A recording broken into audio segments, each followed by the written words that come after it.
अस्सलाम वालेकुम गाइस, आज हम स्टार्ट करने जा रहे हैं लेक्चर 9 का क्वेश्चन नंबर 6, जिसके अंदर हम ग्रेडिंग सिस्टम को देखेंगे और इसका प्रोग्राम बनाएंगे। चलें स्टार्ट करते हैं। फर्स्ट ऑफ ऑल हमारे पास जो क्वेश्चन है क्वेश्चन नंबर 6, इसके अंदर बताया गया है कि आपने एक ग्रेडिंग सिस्टम बनाना है, जिसके अंदर आपके पास अगर मार्क्स स्टूडेंट के 25 से बिलो हैं तो उसको एफ ग्रेड दे दिया जाए। अगर उसके मार्क्स 25 टू 45 के मिड के अंदर हैं तो उसको ई ग्रेड दे दिया जाए। अगर तो उसके मार्क्स 45 टू 50 के मिड के अंदर डी, अगर 50 टू 60 के दरमियान में है तो सी, 60 टू 80 के दरमियान तो बी, तो सो ऑन। तो ये ग्रेड्स हैं। ये हमने एक छोटा सा प्रोग्राम बनाना है, यूज़र से हमने इनपुट लेनी है मार्क्स की, तो फिर ऑटोमेटिक उसे वो ग्रेड आउटपुट कर देगा। चलें स्टार्ट करते हैं।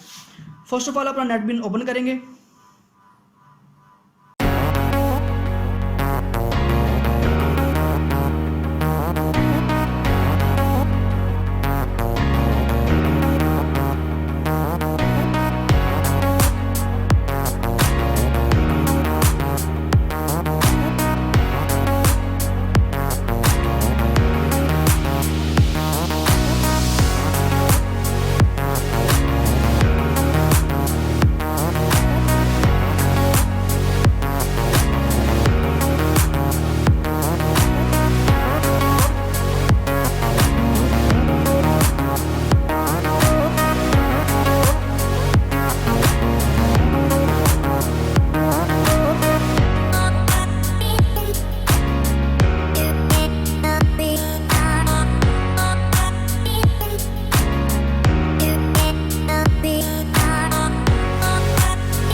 तो ये हमारे पास एक प्रोग्राम है। इसके अंदर सबसे पहले हमने किया क्या, सबसे पहले एक हमने स्कैनर ऑब्जेक्ट बनाया, उसके साथ हमने जावा यूटिल का पैकेज इंपोर्ट करा दिया ये वाला।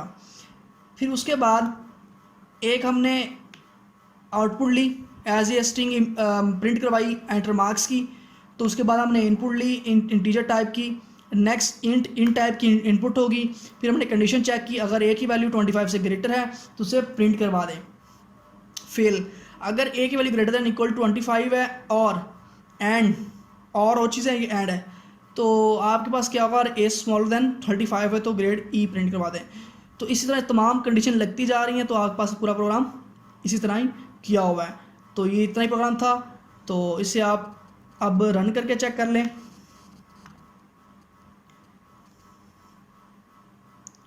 अगर अब यहाँ पे अब अपने मार्क्स सेंटर करते हैं, सपोज 30,